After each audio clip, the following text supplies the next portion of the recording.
That's good. Amen. Shall we all stand, please? And let us turn our Bibles in the book of First Chronicles. First Chronicles. First Chronicles chapter 4. Now we will come to the story of Jabez.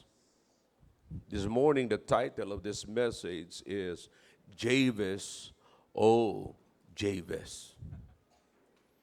Right? So, meron tayo rito mga kapatiran na ang pangalan ay mabuti na lang, hindi kayo Jabez. Jabez kayo.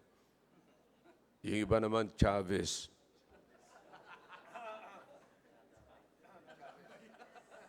No, in the Bible, they pronounce it like Jabez. Jabez. Okay? Now, in the book of First Chronicles chapter 4, are you with me now? Chapter 4, we'll read verse number 9 and verse number 10. Okay? Are you with me? All right. So, para hindi nyo makalimutan at makikita nyo na kayo pala ay dumaan na dyan, kasi alam ko, yung First Chronicles, yung Book of Chronicles, First and Second, ay bihira po yung basahin kasi puro po yan mga pangalan. Pero ang magkagandahan dito mga kapatid, naalala ko during the pandemic, the lockdown, ako po ay gumagawa ng mga daily devotions, mga kapatid. At dumaan po ako dyan sa Book of Chronicles, ay ang ginagawa ko, kala ng iba, hindi na mabibigyan ng message yun, pero ginagawa ko na lang, hinahanap ko yung ibig sabihin ng mga pangalan. Kaya mamaya, titignan natin yung pangalang Jabez kung ano ang ibig sabihin. Okay? All right? So, First Chronicles chapter 4, beginning from verse number 9. Are you with me now? And Jabez was more honorable than his brethren. Okay? And his mother called his name Jabez, saying, because I bear him with sorrow. Okay? Now, you can underline that word, so yung phrase na yun, because I bear him with sorrow. In other words, habang nasa sinapupunan pa siya ng kanyang ina, yung kanyang nanay ay in pain and in sorrow. Okay? So, and then the Bible says, kaya siya pinangalan ng Jabez.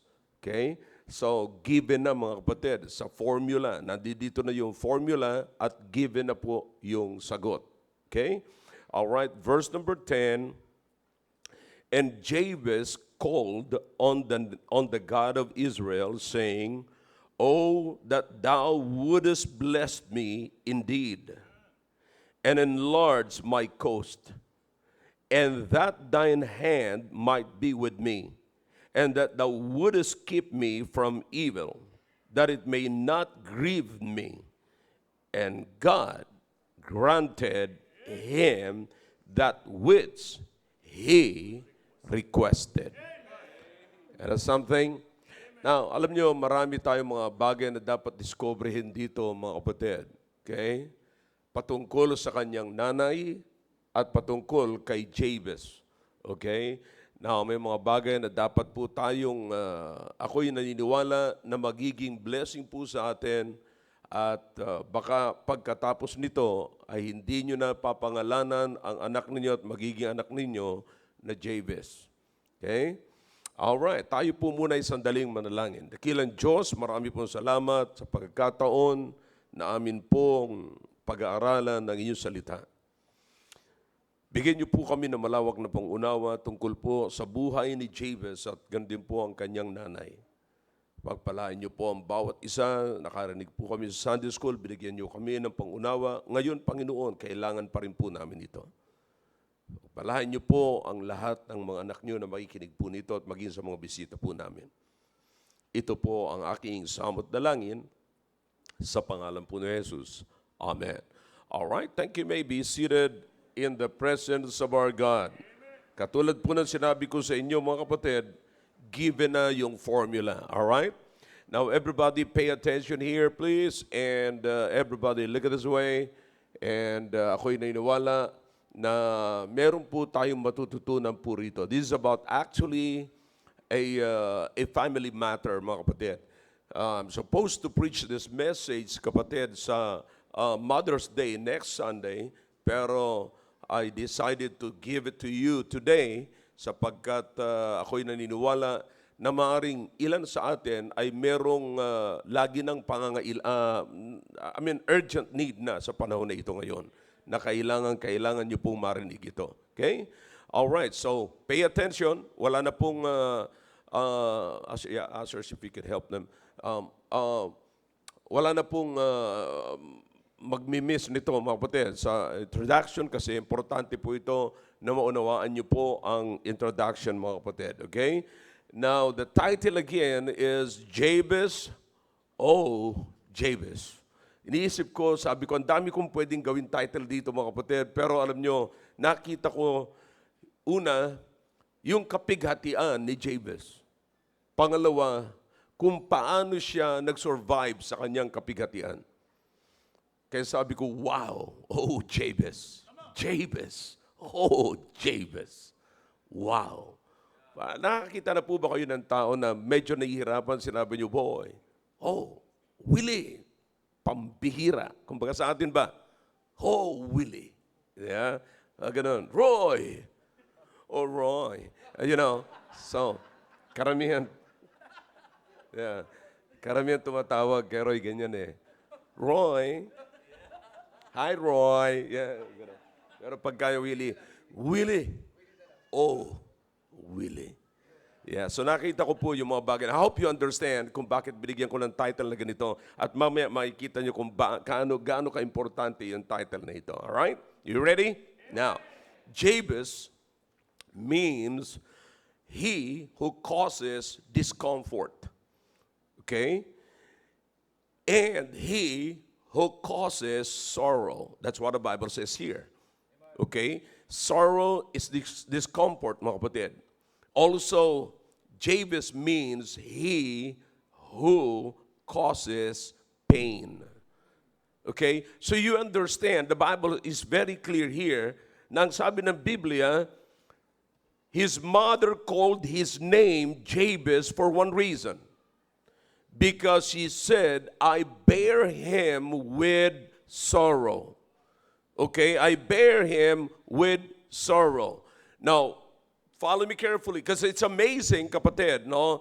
Ito po'y katakataka, mga kapatid. And I think, I don't know about you, but for me, nakakalungkot, mga kapatid, because for a mother, because she was in pain, to put what she was dealing with on her child. You see, because she was in pain when she was bearing Jabez. Nung nasa sinapupunan pa siya ng kanyang ina, si Jabez, na sinapupunan pa, and ang sabi ng Biblia, yung nanay ay was in pain. May sorrow siya, may kalungkutan siya, and she was in pain. At sapagkat she was in pain, sapagkat siya ay merong pain na nararamdaman, kung ano yung nararamdaman niya noong ipapanganak niya pa lamang si Jabez, ayan na yung ipinangalan niya sa kanyang anak. So, I don't know about that, but pero mga kapatid, parang merong kang makikita rito na parang unfair naman. Parang hindi naman maganda. It's amazing na papangalanan mo o itatransfer mo yung nararamdaman mo doon sa anak mo. You see, because you are in pain, gusto mo na rin na yung anak mo is also in pain.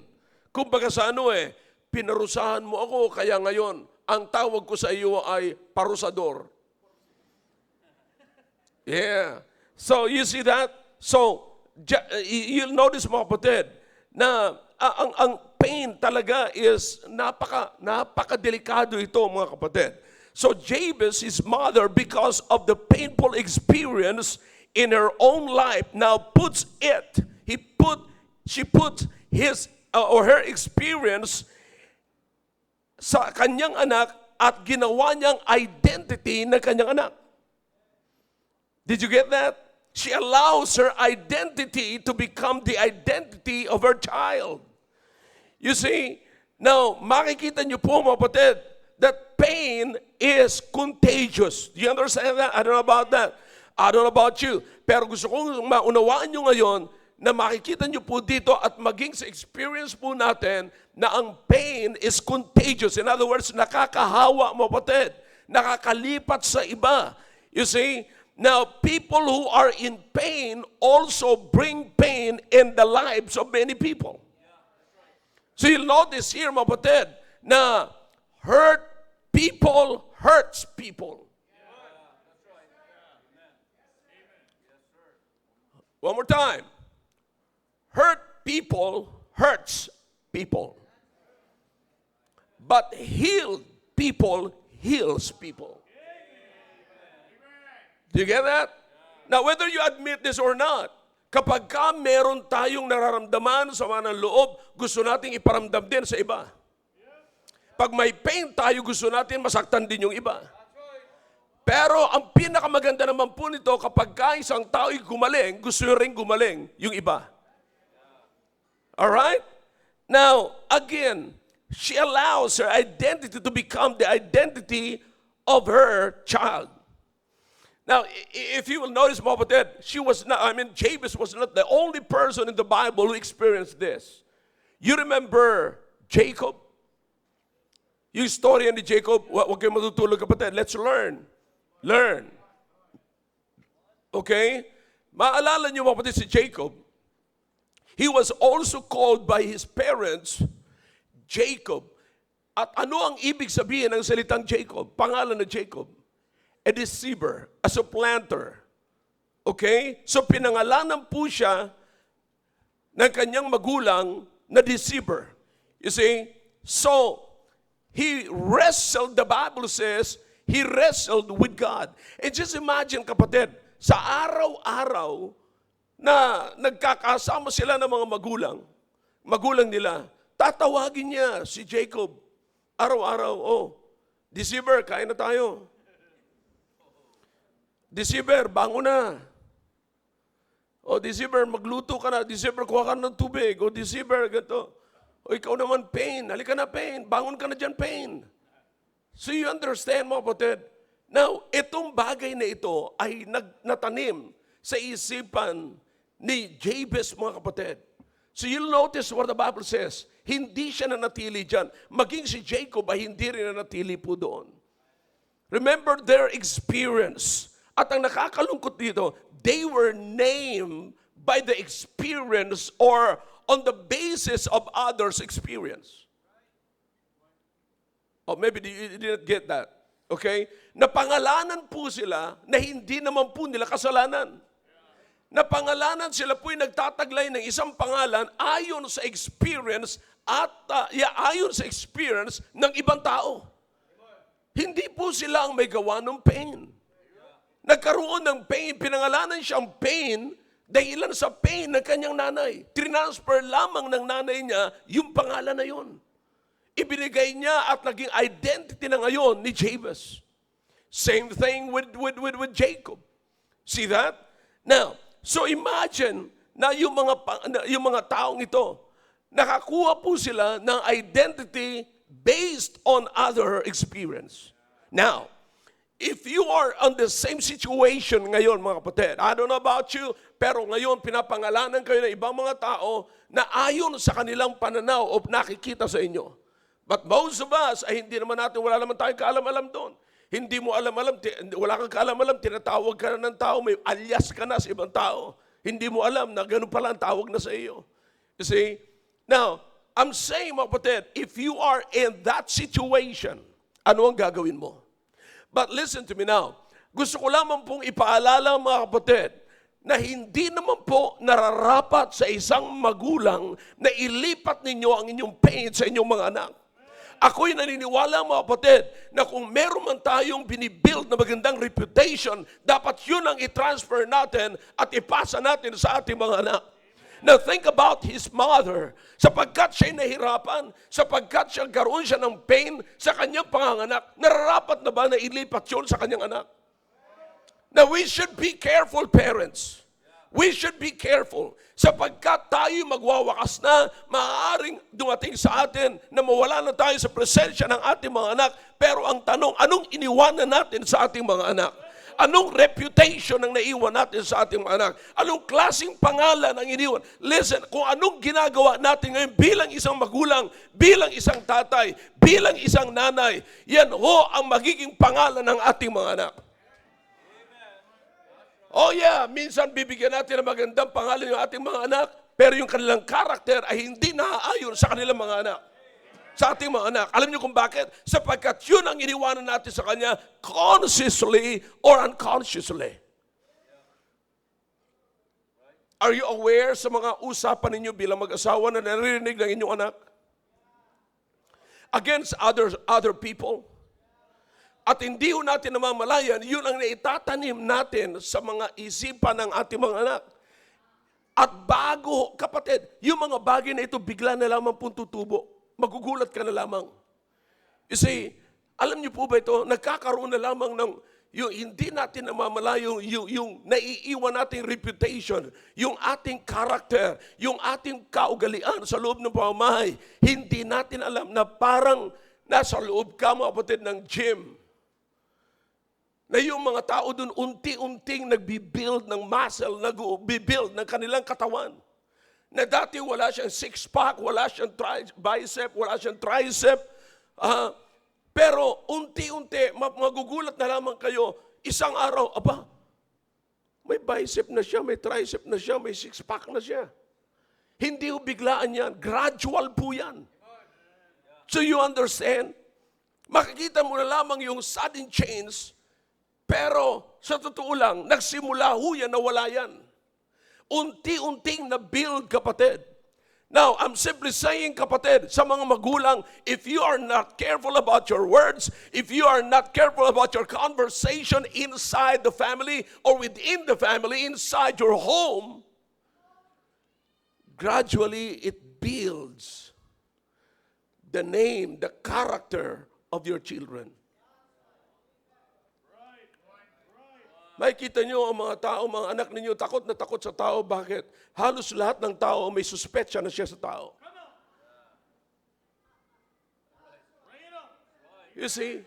Sinasabi ko, kapatid, minsan may mga bata na wala ng respeto sa mga taong dapat nilang respetuhin. But listen to me na, do you understand na yung respeto po ay hindi ka nagre-respeto sapagkat ka respeto yung tao? Respect, brethren, is not about others. It's all about you. Respect is who you are. It's not about others. Nirerespeto ko ang tao, mga kapatid, hindi sapagkat ka-respeto siya. Do you understand? Minsan sasabihin nga ng mga tao, kasi hindi naman ako nirerespeto. Alam mo naman, wala akong pinag-aralan, wala akong pera, mahirap lang kami. Sino kinakausap niya? Yung mga may pera at may pinag-aralan. Pero ang totoo niya, mga kapatid, karamihan, yung mga may pinag-aralan pa, yung pang walang mga respeto, kasi iniisip nila, they deserve something. Entitled sila ng respect. But no, it's all about you. Pagka nirespeto ko, kumatid, ang mahirap at ang nakakababa sa akin, it's because it's me. I'm respecting myself. Before I respect others, first, I must respect myself. See, anong ginagawa natin sa loob ng tahanan? You see, na tinuturuan ba natin ang ating mga anak na yung taong ito ay hindi man yan, wala man niyang alam, kaya hindi mo dapat respetuhin yan. You see, do you understand? Unti-unti natin tinatanggal natin ang respeto sa ating mga anak. Hindi po, walang nabibuild na respect sa ating anak. You see, do you understand why people respect you? Because you know what is respect. Naalala ko minsan, pagka dumadaan po ako doon sa Ramos, maliit lamang po yung kalsada doon, malaki yung aking sasakyan. And then pagka nakikita ko may darating na tricycle, darating na isang sasakyan, tumatabi na kaagad ako. Tapos nagbubukas ako ng bintana, kinakawayan ko sila. Doon ako nagsimula. Pero ngayon, alam mo yung nangyayari, nauuna na silang tumabi. Pag parating na ako, nauuna na silang tumabi. Pero malayo pa nakangiti na sila. Alam mo kung bakit? Kasi ako ang naunang gumawa ho nun. Sometimes iisipin natin sapagkat tayo may malaking sakyan, tayo may magandang sakyan, tricycle ka lang, tumabi ka. Is that the way you respect yourself? Listen, our children should learn the proper respect, the biblical respect. See, remember kung paano tayo nirespeto, mga kapatid, ng ating Diyos. Kung paano tayo nirespeto ng Panginoong Jesucristo. Imagine kung sino tayo, mga kapatid, sa ibabaw ng lupang ito. We are just sinners. But look how God loves us. Now think about this. Imagine kung anong nilalagay po natin. Maaaring hindi mo papangalanan Jabez ang anak mo, pero anong ipinapakita mo sa anak mo? It's more than Jabez. It's more than pain. Minsan pinapakita natin sa ating mga anak, look how he hurt me. I was hurt. Anong feeling ng mga anak natin? Kawawa naman ang nanay ko, kawawa naman ang tatay ko, inapi-api, babawian ko kayo paglaki ko. So what happened now? Yung anak natin ay nagiging nagiging rebelde. Nagkakaroon sila ng rebellious attitudes towards other people. Which, kailan pa man, they have never experienced it. You suffer the pain, but you're passing the pain to your children. They've never been in a sorrowful situation, ladies and gentlemen, but you are trying to pass the sorrow to your children. So you understand what we're teaching? Do you understand kung ano ang umiikot sa loob ng tahanan natin? Think about this. You're quiet now. Get involved in this message. Anong umiikot na mga salita sa ating tahanan? Anong klaseng spirit ang umiikot sa ating tahanan? Think about how you criticize the man of God, how you criticize other people, how you criticize your neighbor, how you criticize brethren. Hindi man kayo nagbibigay ng pangalan sa anak ninyo na Jacob, pero sinasanay niyo sila sa karakter ni Jacob. Ang ganda-ganda ng pangalan ng anak natin, mga kapatid, pero ang ugali nila ay pain and deceiver. I hope you're with me. Now think about, hindi po nararapat yun. Kapatid, kung tayo man ay nasaktan, keep it with the people whom he can bear or can bear the pain. Hindi pa kaya ng anak natin na maliliit mag-bear ng pain. Hindi pa nila kayang makinig niyan. Hindi pa nila nauunawaan yan. Hindi pa nila, wala pa silang naunawaan tungkol sa bagay na yan. Na pagkaya na narinig nila, ang laging padadating sa buhay nila, yes, babawian ko yung mga yan.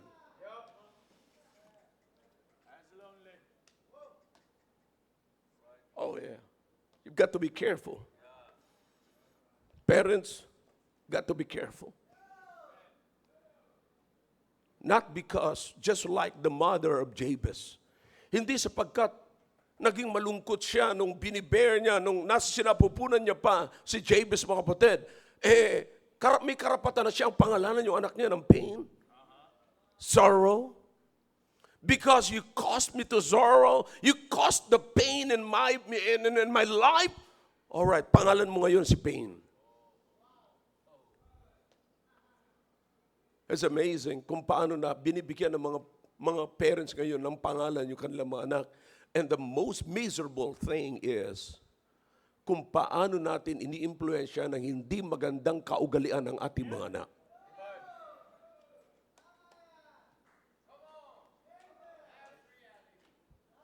Am I waking you up? Brother, I'm here. I'm your pastor and I am your... Wala na hong ibang magsasabi sa inyo na ganito. Kapatid, listen, here's what the Bible says here. I mean, nung binabasa ko to, because I bear him with sorrow. That's why I gave him name Jabez. Oh boy, it's so amazing na ganito ibibigay natin. And so, what is good in this passage, kapatid, is this. Okay? Now listen to me now. It tells me, while I'm studying this message, kapatid, habang pinag-aaralan ko po ito, alam mo, nakikita ko,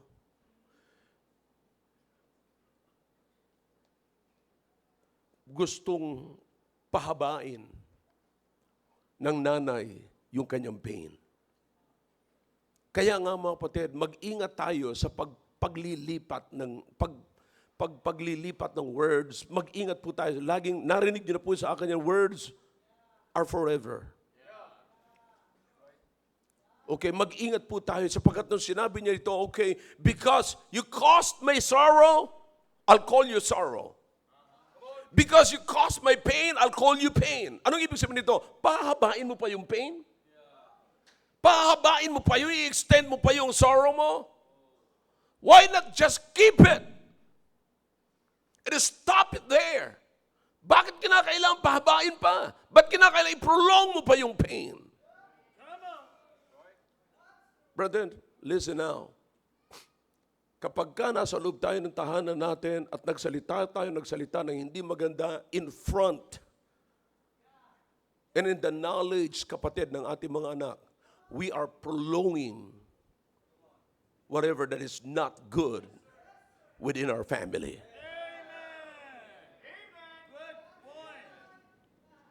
Pinuprolong natin. Every time na nakakarinig sila ng hindi maganda, yun ay hahaba pa. And that idea, they will also pass to their own generation. At that worst, I said in that worst, brethren, think about it. Think about it. This is the Bible that I'm teaching you. And the good thing about this, okay? In verse number 10, I like it in verse number 10. Notice what the Bible says in verse number 10. Here's what the Bible says. And Jabez. In verse number 9, ang sabi po ng Biblia, and his mother called his name Jabez, saying, because I bear him with sorrow. But in verse number 10, okay, pinaliwanag ko na po sa inyo pagkakaiba ng but at saka ng and. Okay? Habang nandoon, habang pinangalanan niya, hindi na siya nagsabing tanggalin niyo po. Or nakalagay but, because the but what? Tinatanggal niya yung first statement. But this time, hindi natanggal. Nandiyan pa rin niya. Pero merong idinagdag sapat merong end. And what comes here in verse number 10, mga kapatid, is very glorifying to God. And look what happened here. And Jabez called on God, or on the God of Israel. He called on the God of Israel. Now, I'm simply saying, ladies and gentlemen, this morning, if you are in a situation like this, in a situation of Jabez, ano ang gagawin mo? Okay? If you are in the same situation, I'm going to give you some points here that you need to do. Okay? Now, here's what the Bible says here. He said, the Bible says, and Jabez was, in verse number 10, and Jabez called on the God of Israel, saying, oh, that thou wouldest bless me indeed. Okay? Now, in verse number 9, the Bible says, and Jabez was more honorable than his brethren. Okay? Now, honorable. Pinakita, mga kapatid, yung ginawa sa kanya ng nanay niya, and then honorable, and then pinakita, and then in verse number 10, that tells us why he was more honorable than his brethren. Bakit? Now, the Bible says, he called on the name of the God of Israel. Okay? Now, why is that? Because ang sabi ng Biblia, mga kapatid, he said, bless me. Bless me. Did you notice that? He was not asking for anything. He was just asking for the favor of God.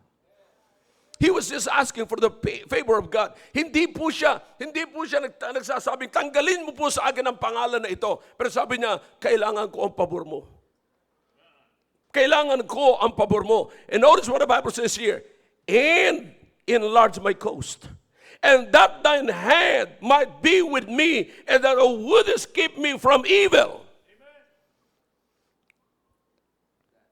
Hindi niya ako sinasabing tanggalin mo ang evil na to. Pero kahit na mag-abound yung evil, nandiyan ako, but keep me. Keep me.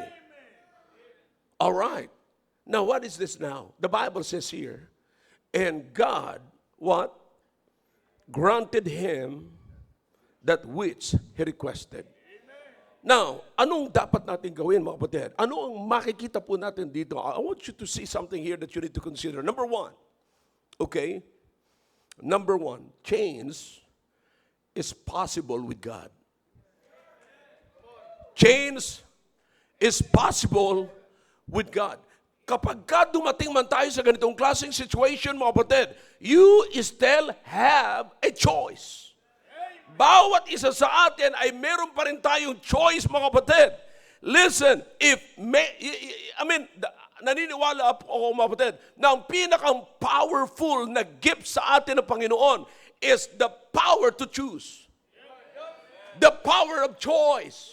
You have the power to make a choice. Make a choice. If you are miserable, make a choice. I said, if you are miserable, make a choice. And if you are still miserable, you can choose again. You have the power to choose. Sige lang, pili lang. Pagkakapatid, piliin mo. Pag dumating sa ganitong pagkakataon, aba, hindi nagustuhan ni Jabez. Yeah, Jabez, I'm in pain. Yung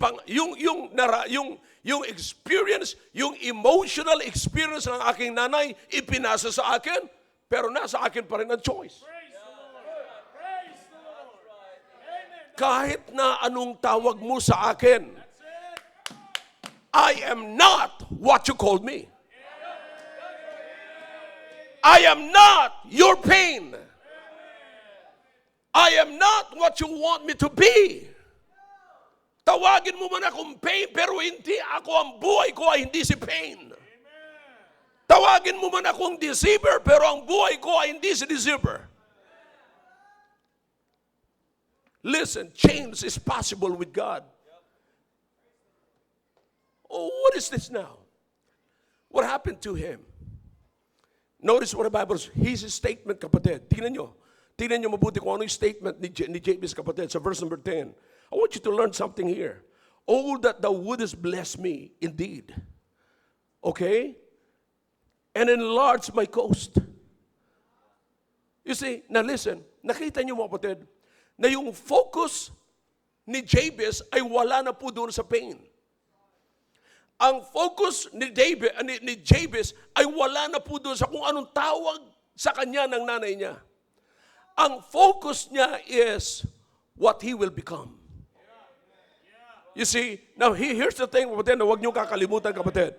Okay? Your focus should be more on what you are becoming than what you are doing. One more time. Your focus, because you can change your focus. Your focus should be more on what you are becoming than on what you are doing. Maybe you're doing something ngayon na hindi naman yan para sa'yo. Let me explain. You understand? Most of us are doing something na hindi naman para sa atin. We are doing others' personality. We're just involving with others' personality. For example, ang ginagawa, maaaring ako ngayon ay involved sa ginagawa ni Brother Willie. Okay? Pero ang tanong ko ngayon, sa ginagawa ko ba ngayon, ito ba ang gustong mangyari sa akin ng Diyos? Come on, that's it. Good point. So kung hindi ito ang gustong mangyari sa akin ng Diyos, kapatid, I'm just wasting my time. Let me ask you a question. You husbands, are you really involved in an activity or something that you want for your family? Now, if you will keep on going, keep doing that, kung pagpapatuloy mo gagawin yan, kapatid, do you think yan ba ang gusto mong mangyari sa pamilya mo? Do you think mapapatibay mo ang iyong pamilya? Do you think magkakapag-raise ka na magandang pamilya? Kahapon lamang po ay meron po akong kinounsel. Paano mo sisimulan ang iyong pamilya? Sisimulan mo ba ang iyong pamilya sa kahiyahiyang pangyayari? So alam mo kung ano na mangyayari dyan? Nagdadagdag ka lamang ng ididil mo at gagamutin mo at babaguhin mo sa iyong pamilya. Ang una, makikita mo, sapagkat magkaiba kayo ng personality ng magiging asawa mo, pag nakasama mo na yon, dalawang personality na kayo dyan. Okay? So, ano gagawin mo? I-intune mo yung kanyang personality sa personality mo na pabor sa Diyos. Eh kung sisimulan mo pa sa hindi maganda, di dalawa na ang ayusin mo. Now, naunawaan ba natin mga padre di pamilya, tayo mga tatay, tayo mga leader ng tahanan, na hindi natin namamalaya, nagkikreate tayo ng maraming aayusin sa loob ng tahanan natin. Sa halip na mag-decrease, nag-i-increase. But you understand na si Jabez kapatid, ang sabi niya, no, hindi dapat mangyari ito. I don't want to work on others' job. Ayoko magtrabaho doon sa, wala naman itong kinalaman sa kung anong magiging ako ayon sa kagustuhan ng Diyos sa buhay ko. You're just wasting your time. You're wasting your resources. Kaya dumadami at humihirap ang pamilya kasi marami kayong gastusan na wala naman doon sa gusto mong mangyari sa pamilya mo. Hindi ko lang alam kung bakit may mga tatay na pinipili pa rin nila na maging expensive ang buhay nila, na pwede namang hindi maging expensive. Ginagawa niyong high maintenance. Now, ang nakakalungkot, let me tell you something, okay? Saglit lang to. Okay? Pagka pinakitaan niyo ng mga bisyo ang inyong mga anak, nagdadagdag lamang po kayo ng maintenance. Kailangan ba natin ng alak? Kailangan ba natin ng sigarilyo? Hindi. Hindi natin kailangan yan. Pero dagdag pa yan sa maintenance natin. Dagdag pa yan sa budget natin, gastusan natin. Now, aside from that, yung magiging resulta pa niyan. Kinakailangan mag-maintain ka, magtanggal ka ng nicotine sa baga mo, sa lungs mo, magtanggal ka, kailangan mag-take ka uli ng mga gamot para dyan. So you understand? High maintenance. Now, here's the worst. Pinapasa mo yung high maintenance na buhay sa iyong anak. Consciously or unconsciously. Now, ang wise na leader, hindi po yan gagawin. Now, here is Jabez. Notice what the Bible says here. Si Jabez, mga kapatid. He focused on what he was becoming rather than what he was doing. No, hindi ito. Hindi ito ang gusto kong mangyari. May choice ako. Pwede kong pigilin dito. Hindi ko pwedeng i-prolong ang pain ng nanay ko. Yes, may pain siya at pinasa niya sa akin yung pain. Pero sasabihin ko sa inyo, hanggang dito na lamang ang pain. Hindi ako magpapatuloy sa pain. Kaya, O Diyos, ang tanging pagbabago lamang ng buhay ko ay nakasalalay sa iyo. Kaya paboran mo po ako, O Diyos. Bless me. Bless me. And the Bible says, God granted his request. God granted his request. You see, he focused on what he is to become than what he was doing. Kapatid, anong gusto natin mangyari? Minsan, naapektuhan tayo. Sabi ko nga, eto, lagi ko sinasabi mga kapatid, dapat yung matutunan ang formula na ito. Okay? Yung purpose. Yung gusto mangyari sa ng Diyos. Okay? Anong pwedeng mag-shake nito? Pressure and pleasure. Pagka medyo may pleasure na, kung ano yung masaya sa iyo, kung ano, nakakalungkot mga kapatid yung mga kabataan. Kumita lang ng konti, nag-iisip na kung saan siya pupunta, ano mga bibili, nasa pleasure ka agad. Nakalimutan na yung purpose kung bakit nagtatrabaho. Kaya wala na hong mangyari sa kanyang trabaho mga kapatid. Akalain mo nagtatrabaho na, suportado pa rin ng kanyang magulang. Bakit? Sasabihin nila, hindi sapat ang trabaho. Then why chase money? Why not just help your parents? Ganun din lang naman.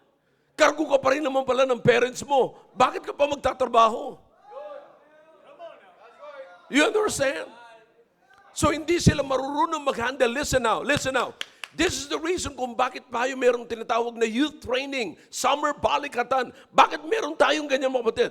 Tinuturuan natin ang ating mga anak kung paano mag-handle ng pressure and pleasure. Do you understand na pagka hindi ka marunong mag-handle ng pressure, you are creating another pressure.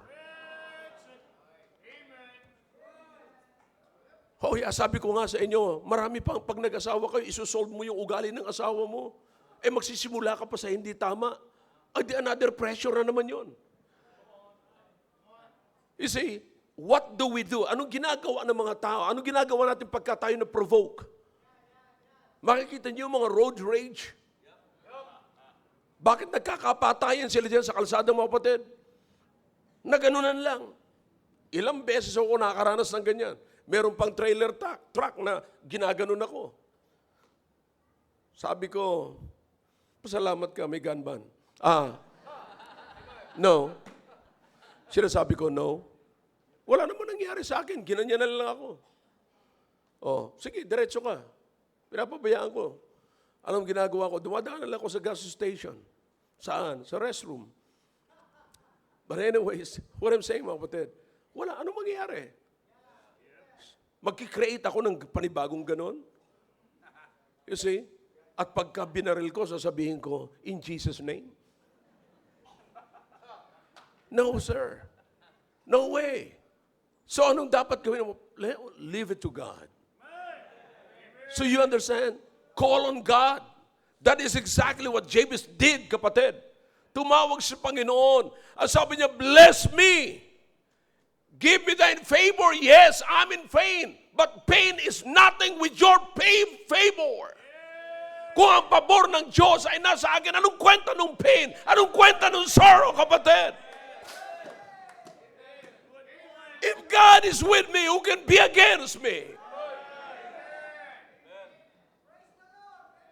Change is possible. Huwag niyong iisipin mo, kapatid, na kapag ka tinawag na kayo ng gano'n ang inyong nanay, kapag ka na situation na kayo, na yun ang natutunan ninyo, yun na yung narinig nyo sa magulang ninyo, yun na yung nakalakihan ninyo. Listen, huwag niyong kakalimutan pa rin the power of choice. The power of choice. Make a choice. If you are miserable, make a choice. If you're still miserable, you can choose again.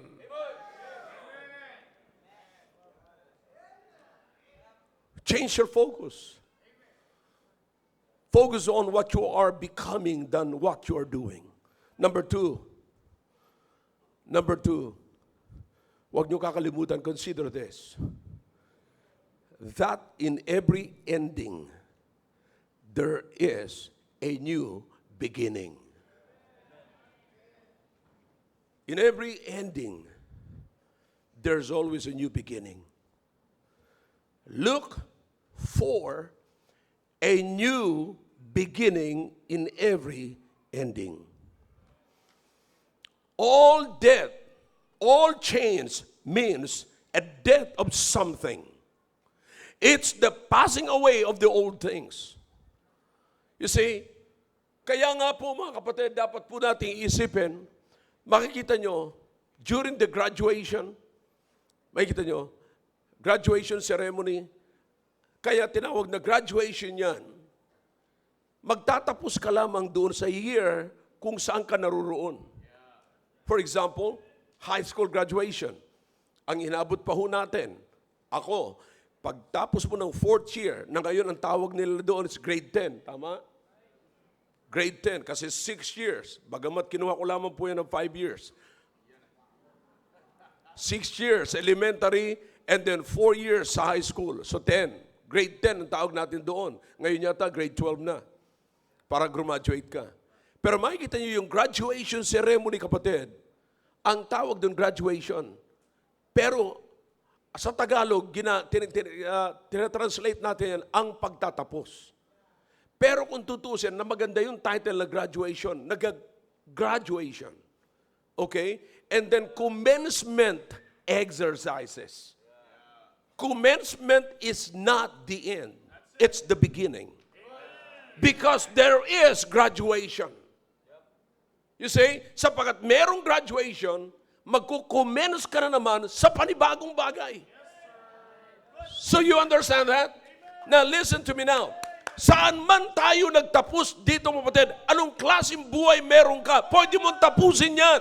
Kung ikaw man ay may pain, pwede mong tapusin yan. Huwag kang matakot na mahiwalayan o mapalayo sa kanino pa man. But listen to me, in every ending, there is a beginning. You can begin new thing.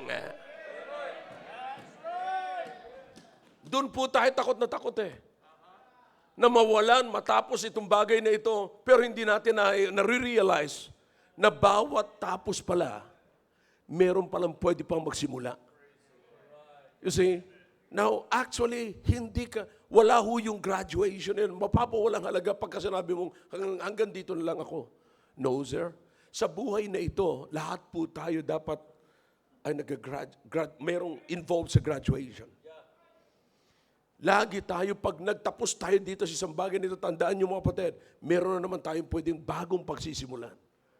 Listen, anong pain meron ka, anong sorrow meron ka, anong problema meron ka. Pwedeng tapusin mo yan. At pagka tinapos mo yan, kapatid, huwag kang mag-alala kung mawawalan ka ng kaibigan. Sapagkat pwede kang magsimula ng bago. Now listen, a new beginning starts from ending. Now here's what Jabez did. Okay? Follow me carefully. Ano sabi ni Jabez? Oh, that you would what? Notice in verse number 10. Enlarge my what? Coast. Now, hindi po tumutukoy ito sa kanyang lupain. Sapagkat hindi po dito involved ang lupain. Remember, what is his name is about? He that causes me what? Sorrow. Causes me what? Pain. You see that? Now, in other words, kapatid, he was simply saying, Lord, bless me that my life is not limited by my pain. My life is not limited by my sorrow. Enlarge me. Bakit tatapusin ko rito ang pain at pag natapos ito, meron akong new beginning and I can keep going and I can enlarge my life. Ang problema sa atin, mga kapatid, is wala na tayong ibang inisip kundi sama ng loob natin sa iba. Hindi natin naiisip na pwede palang tapusin ito at pwede ako mag-start ng iba. Anong tawag natin doon? Hindi makapag-move on. Hindi makapag-move on. Yun lagi-lagi, sama ng loob. Sa tuwing makikita ko yan, nandidiri ako. Ay, nako. See? Tinamaan ba? Yeah. That's reality, kapatid. Ilan sa atin ngayon ang hindi na lumalago sa gawain ng Panginoon, hindi na lumalago sa buhay natin Kristiyano. Bakit nananatili na parang tayong pinipersonal, hindi tayo Listen, why not end it and start a new beginning? Just like Jabez, he said, Lord, bless me. I don't care kung walang pabor sa akin ang aking kaibigan, ang aking kapatiran, ang aking mga magulang. Ang kailangan ko ay pabor ng Diyos to enlarge my coast. Listen, pagka kayo natili sa sama ng loob ninyo, you think you are enlarging your coast? Huh? Hanggang kailan kayo dyan uupo sa kalungkutan ninyo? Hanggang kailan kayo uupo sa inyong pain? Hanggang kailan mo sisisihin ang magulang mo?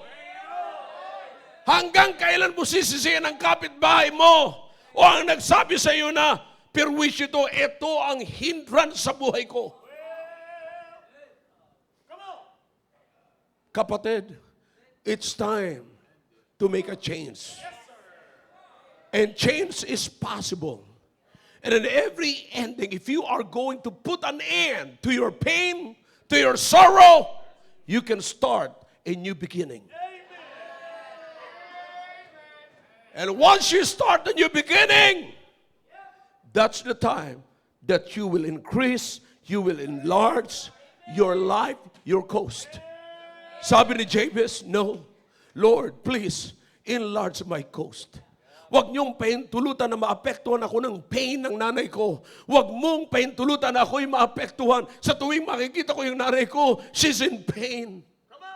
Yung nanay ko hindi na umusad. Ako pa rin ba hindi na ako uusad? Hindi sapagkat yung mga magulang ninyo ay nakita nyo kung paano siya pinahirapan ng tatay ninyo, ay hindi na rin, parang kayo na rin nasasaktan at parang ayaw nyo na rin gumalaw. And every time na uuwi kayo sa bahay, ang pinag-uusapan ninyo yung nakasakit sa buhay ninyo. Tapos hindi na kayo uusad.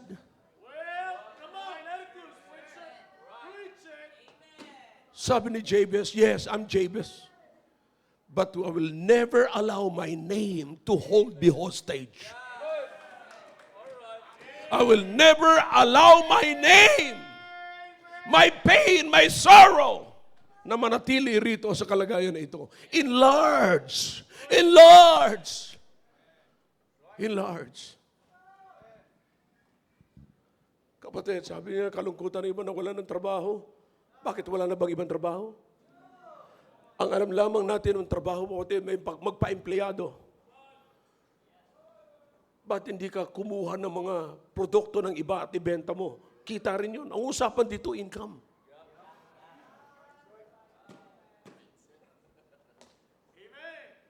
Income.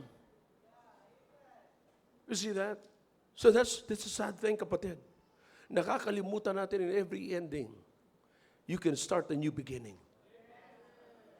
Consider that. Then lastly, to prove na ang lahat ng ito ay tinatanggap mo, then you must practice gratitude. You see, change is possible. Change is possible. Huwag natin kakalimutan, kapatid, that gratitude is attitude. Change is possible. And in every ending, there is a new beginning.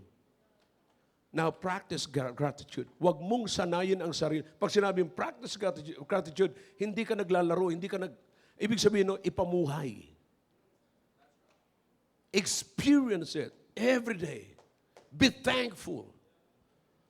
Oh yeah, may mga tao nagsasalita laban sa akin, pero at least, here am I. May mga taong nag-aakala sa akin na mawawala na ako. But look, here am I.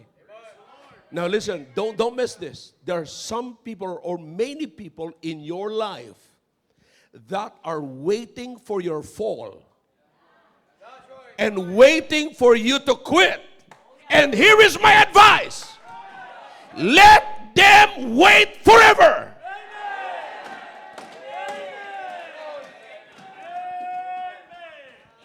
Aba, hinihintay mo akong bumagsak, ha?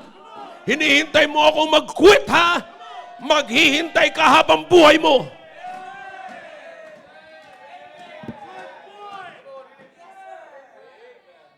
Practice gratitude.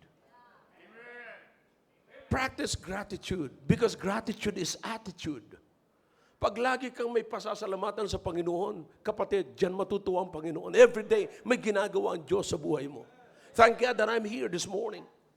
Yeah, people call me Jabez, but I'm still here. I'm not in pain. Hindi ako yung sinasabi lang, ako yung pain, ako yung sorrow. Pero hindi na. Masaya ako sa kalagayan ko. May pasasalamatan ako sa Panginoon. Now think about it this morning. Nasaan kayo ngayon? Anong kalagayan ninyo ngayon? Minsan naiisip natin, may mga gusto tayong bigyan, matutulungan, hindi natin natutulungan. Pero isipin natin, pag hindi natin matutulungan yun, isipin natin kung anong ginawa sa atin ng Panginoon ngayon. Maybe that is not exactly what God wants you to do and what God wants you to pass on. Maybe your life itself ang gustong ipakita ng Panginoon. Be thankful. Sino man ang mga, sabi ko nga sa inyo, natutuwa ako na pag nakikita ko, pag dadaan po ako doon sa makitid na daan mula sa ranch, pag nakakakita na ako, tatabi na ako niyan. Nakakita ako ng kasalubong, tatabi na ako, bubuksan ko ang bintana para ipapakita ko sa kanila, ngingiti ako. Tapos, good morning. Tapos maya, kung sila naman ang nauna, bubuksan ko uli. Sabi ko, thank you, thank you. See that? Now, every time na magkikita kami, hindi ko naman alam kung paano nila ako nakilala, pero mga kapatid, kahit na hindi kami nagkasalubong doon, ngingitian nila ko, sabi nila, Pastor, so, maganda na yung pangalan ko. Hindi yung papangalanan ka doon na, meron tayong isa doon na talagang binabato eh. Nag-establish siya na hindi magandang pangalan.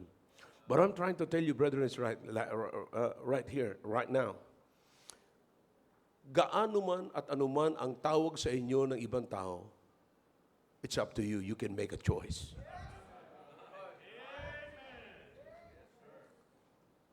You can be a blessing to them or you can be a curse to them. How about being a blessing? Choose to be a blessing. Choose not to be what they want you to be, but focus on what God wants you to become. Dala-dala ko na ho sa aking katawan ang identity ng Panginoong Jesucristo. Then I must keep the personality of the Lord Jesus Christ in my life. Kapag tayo po'y pag may mga taong nagpo-provoke sa atin, ano ang gagawin natin? Lumalaban tayo. Sasabihin nila, kaya ako lumaban kasi kaya naman ako nakapagsalita ng ganyan kasi prinovoke niya ako. No. Yung crisis ang nagpalabas ng totoong ikaw. Hindi yung provocation. Yan yung lumabas yung totoong ikaw. Kapatid, minsan hindi natin makikilala ang ating sarili not until na magkaroon tayo ng crisis sa buhay natin. And that's the only time. But whatever it is, I'm saying right now, you still have the power to choose.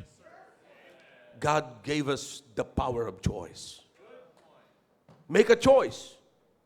If you're miserable, nandun ka na sa miserableng buhay na yon, sabihin mo, no, I'm not. I'm not. Pag miserable ka pa rin, make another choice. I'm not. Sabi ko nang hindi. Hindi, miserable. Hindi. I'll work on what I want to become. Sa nangyayari sa akin ngayon, I'm in pain. No, this is not what I am.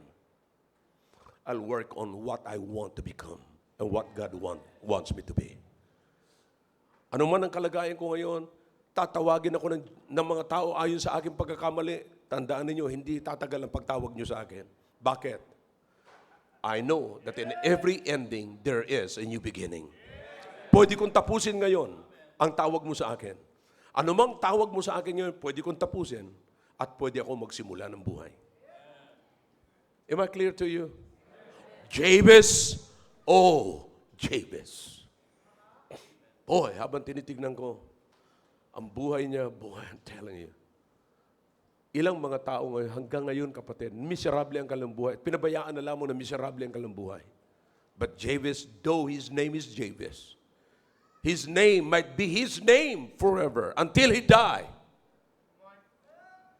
Pero kapatid, yung kanyang ugali at yung kanyang karanasan ay hindi na natiling katulad ng pangalan niya. In other words, hindi siya naging katulad ng pangalan niya. kundi tumawag siya sa Panginoon. Panginoon, I need your favor. I don't need the favor of men. I don't need the favor of anyone. I don't need the favor of my parents. I need your favor. Bless me and enlarge my coast. Help me not to be limited by the pain of my parents. Help me not to be limited by the things that I've learned from my parents. Enlarge my cost. Enlarge me. Bless me. Huwag niyong pahintulutan na ako po ay manatili sa kung paano ako pinalaki na hindi maganda ng aking mga magulang. Sasabihin, yung magulang ko kasi ganito ang pagpalaki sa akin. Well, forget it. You can start a new beginning. Let your conviction move, not your emotion.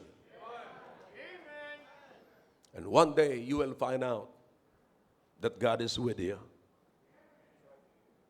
And you've got the favor of God. Kapatid, wala man siya sabing dinamdahan, wala man sa ating kalagitnaan ngayon na makapagsabing, Pastor, wala na, ito na siguro ang kapalaran natin.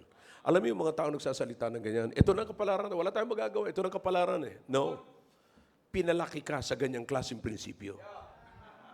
Pero ngayon, sinasabi ko sa iyo, pwede mong tapusin ngayon at pwede kang magsimula ngayon. Kahit na sabihin mong, matanda na ako, Pastor, wala na. Siguro sa mga bata na lang yan. O naniniwala ako sa kasabihan, mga kapatid, that you cannot teach a new tricks to the old dog. But listen to me, not in the case of human. You can start. Remember, use the power of choice. Nasa iyo ngayon.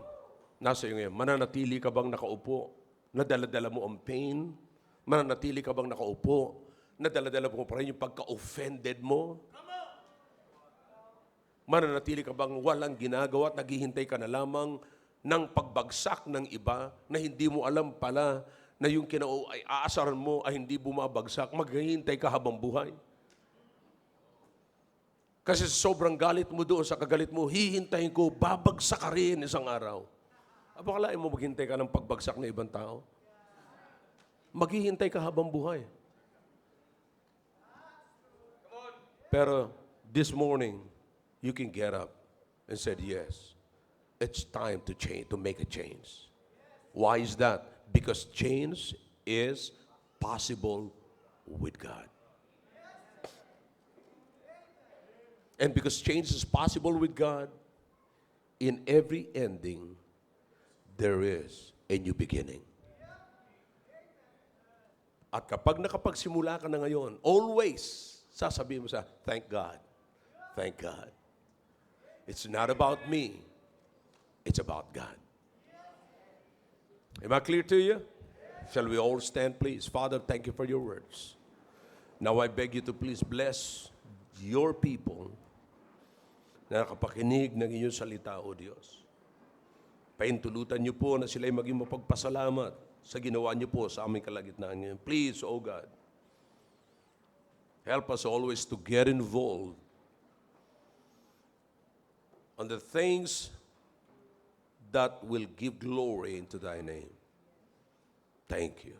Bless your people as they come. Your heads are bowed, your eyes are closed. God is speaking to your hearts through that message. Then let's come and make business with God.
Muli po, O Diyos, nagpapasalamat kami sa ginawa niyo po sa aming kalagitnaan. Salamat, Panginoon, sa mga salita niyong nahayag ngayon. Na ngayon, ay taglay po ng inyong mga anak at yun ang nagiging dahilan kung bakit po sila lumalapit po sa inyo ngayon, nakipag-usap sa inyo. O Diyos, dinggin niyo po kung paano niyo pong dininig si Jabez, Panginoon. Dinggin niyo po ang tinig ng inyong mga anak ngayon. Salamat sa pagkataon na maunawaan po namin ang mga solusyon sa matagal na po naming kinikimkim na problema, O Diyos. Naway naging maliwanag ito sa mga magulang, maging sa mga anak, O Diyos. Thank you, O God, for bringing us here this morning. Now I beg you to please speak to our first-time visitors, save the unsaved, and baptize the converts. In Jesus' name I pray. Amen. All right, thank you. Back to your seats. Well, I hope you got something this morning. Did you get something? Amen. Amen. Back to your seats. Para po